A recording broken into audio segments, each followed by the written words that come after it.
Bismillahirrahmanirrahim. Qala al-mu'allif rahimahullahu ta'ala wa nafa'ana bihi wa bi ulumihi fid dharain amin. Ila qawlihi wa rubbama tasallata al-khalqu ala ba'dil muridina bil idha'i wal jafa'i wad dam. Fa in ulita bi syai'in min dhalika fa 'alaika bis sabri wa tarkil mukafa'ati ma'a nadhafatil qalbi min al-hiqdi wa idmar syarr. Al-Imam Habib Abdullah bin Alawi bin Muhammad Al-Haddad melanjutkan di dalam kitab Adab Sulukil Murid yang berkaitan dengan etika seorang murid. Di dalam pasal ini Imam Haddad menjelaskan warubama tasallaqal khalqu ala ba'dil muridin. Warubama, dan terkadang bisa terjadi kalangan masyarakat ketika melihat seseorang yang kembali ke jalan Allah Subhanahu wa taala, di situ akan muncul di antaranya bil idza, dengan godaan, wal jafa atau antipati, wa dhammi atau cacian. Ketika seorang murid benar-benar ingin beribadah kepada Allah, ingin merubah keadaannya, tadinya tara di kopea, tadinya tara di sesarung, tiba-tiba dia merubah segalanya itu. Berubah, terkadang bisa terjadi kalangan masyarakat, baik itu temannya, kalangan temannya, saudaranya, tetangganya, ada yang berkata, "Oh, ayo mesti di ustaz." Itu terjadi. Imam Haddad sudah menggambarkan bahwasanya ini bakal terjadi. Ketika kita mendapatkan cobaan seperti itu, apa yang harus kita hadapi? Dan ini mungkin semuanya pasti kita mengalami. Misalkan kita yang tadinya tidak pernah menutup kepala kita dengan kopiah, atau kita jarang keluar rumah dengan memakai sarung atau memakai koko, tiba-tiba kita pulang ke rumah dengan penampilan kita berbeda. Ada dari kanan, dari kiri, itu mesti jadi ustaz ya kemarin. Beda. Itu itu kenyataan, dan banyak orang yang mengalami hal itu. Nah, kalau kita mendapatkan ida cobaan atau jafa antipati, wah, ya mah yang kamu jiwai kuatur, misalnya buat apa atau cacian. Jangan bagi tercatat ke pesantren sambil mesti pokoknya mesti gak ustad we gaya. Wah, kita cobaan kumaha yang harus kita hadapi ya.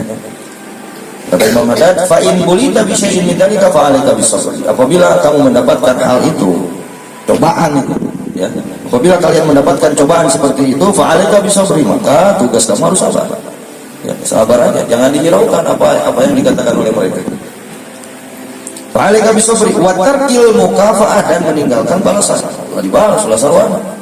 Lamun sarwana urang berarti can lulus rek ngarobah jadi murid. Mau menjadikan kita sebagai murid itu enggak bakal lulus kalau kita sarwana. Kalau kita sama aja. Ketika mereka mencaci kita, balas lagi dengan cacian. Ketika mereka mengeluarkan godaan, kita enggak terima, kita datangi, kita samperin. Sekarang orang kerjalan. Ya. Penampilan kita sudah berubah, sudah berpakaian, sudah berkoko, terus aing mah lewas. Suci, ustaz ini. Ada yang urang naik yo. Datangan sampurkeun. Ulah sarwana ulah gitu. Tapi biarkan aja. Kasih dia senyum. Ya. Kasih dia senyum. Batarkil mukafah, kata Imam Haddad, jangan memberikan balasan. Nah, di samping itu ma'ana taubatil qalbi. Anjuran seorang wali, ya. Anjuran seorang al-arif. Anjuran orang yang sudah benar-benar dekat dengan Allah Subhanahu wa taala. Pertama, kita harus sabar, jangan membalas, dibarengan dengan membersihkan hati. Jangan sampai kita menyimpan sesuatu rasa benci kepada orang yang menghina kita. Itu sulit. Ya. Membentuk dia ya. Ma'ana dhafatil qalbi minal hiqdi wa idmar syarr.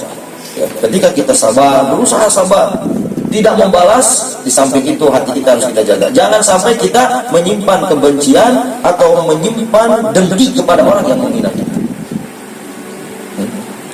Jangan sampai. Kita sabar, tidak membalas, tapi hati kita awas. Itu menyimpan dikit, itu nggak ada faedahnya itu. Ya, nggak ada gunanya kalau gitu. Kita nggak membalas, kita sabar, tetapi hati kita menggenok. Hayang balas, wah, nambangnya waka jelema itu. Itu tidak ada manfaat. Kemudian Imam Haddad menjelaskan atau menganjurkan wahdar doa alaman hadat. Hati-hati kamu mendoakan jelek kepada orang yang mengganggu. Ada orang mengganggu kita, ngajainan kita, orang doakan doa yang tidak balik, yang tidak benar. Hati-hati seperti itu. Jangan sampai orang mau berbuat jahat sama kita, kita doakan mudah-mudahan dia mendapatkan hidayah dari Allah Subhanahu wa taala. Sekarang yang terjadi, jangankan orang yang berbuat jahat sama kita. Orang yang tidak berbuat jahat kadang dengan dibarengi rasa iri, dengki, hasut, berani-beraninya orang mendoakan atau menggunakan orang yang dianggap dia menyaingi atau di dalam persaingan bisnis. Orang nggak punya salah, tapi dia usahanya jalan. Dia tidak ada niat untuk menjerumuskan kita, dia tidak ada niat untuk membangkrutkan kita, cuman saingan. Di dalam bersaing dia kalah. Dia benar-benar nggak punya salah. Oh, dia nyari-nyari ngedoain sendiri, nggak mentah-mentah, nyari tukang ngaji, pengguna-guna, dikintun, dikirim penyakit, segala rupa. Itu terjadi di kita. Ya. Nah ini Imam Haddad menganjurkan wahda ad-du'a alaman adat. Hati-hati kamu mendoakan dengan doa yang jelek kepada orang yang berbuat jelek kepada Allah. Ini jelas-jelas menekankan jahat kau orang, nyurangan orang, ngaguna-guna orang temenang membalas dengan seperti itu. Wah, menjailan kagok cuman orang. Jangan sarwana. Ya, halus dukun dari jadi. Halus jampai gitu. Jangan. Kita jangan seperti itu. Kalau kita seperti itu tidak akan ada ujungnya. Ya.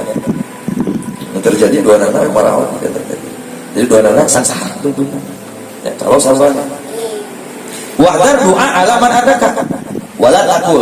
Ini hati-hati. Dan ini banyak juga terjadi. Jangan kamu berbicara atau jangan kamu katakan idza asobathu musibatun. Apabila orang yang menjaili kita, dia mendapatkan musibah, kamu jangan sampai berbicara hada bisa babi adahu. Ya, sebab ngaganggu orang mana musibah. Masalahnya gitu. Walaki orang mana. Wah, hati-hati kita bisa bicara seperti itu. Mana orang musabah misalkan katabrak atau lampu tinu taraje misalkan. Ya sukuna potong gara-gara mana ngecehan wae urang. Ieu mendapat. Banyak terjadi seperti itu. Tawalati orang yang jelema. Ya. Jangan sampai kita berkata seperti itu. Subhanallah, Imam Haddad ini luar biasa ya.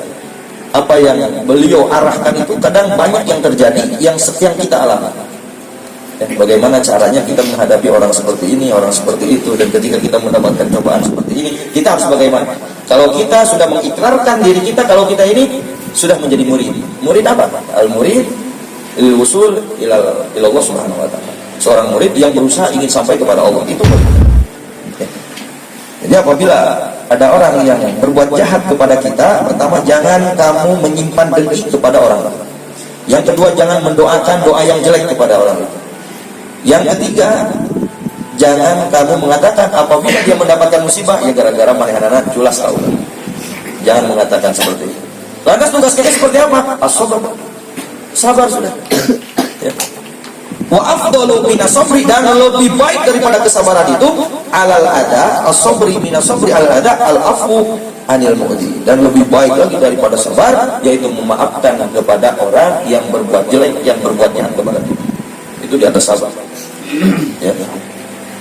Orang berbuat jelek sama kita, sabar itu sudah luar biasa. Tetapi lebih luar biasa lagi dari sabar, kita memaafkan orang yang berbuat jelek kepada kita. Ini mau cara orang yang jadi wali, iya cara. Namun untuk cara nama hese tapi cara dia umpamanya hese aku. Kumudan kesabaran oke, kadang orang tenepi komo ngesabar, orang sabar terus ngadoakeun atau ngahampura jelema anu berbuat jahat kepada kita tanpa dia meminta maaf dulu kepada kita. Kadang orang mah betul berbuat jahat kepada kita, kemudian dia itu datang kepada kita untuk meminta maaf, kadang kita sulit untuk memaafkannya karena kesalahannya yang begitu besar.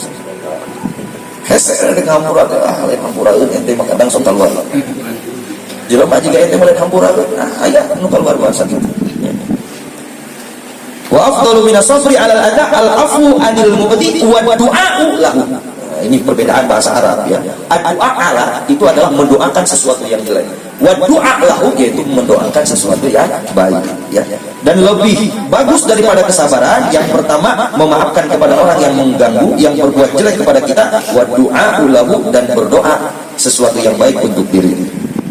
Wa dzalika min akhlaqis siddiqin. Kata Imam Haddad, itulah akhlaknya orang-orang yang sudah menyatu semua jiwa raganya dengan Allah Subhanahu wa taala.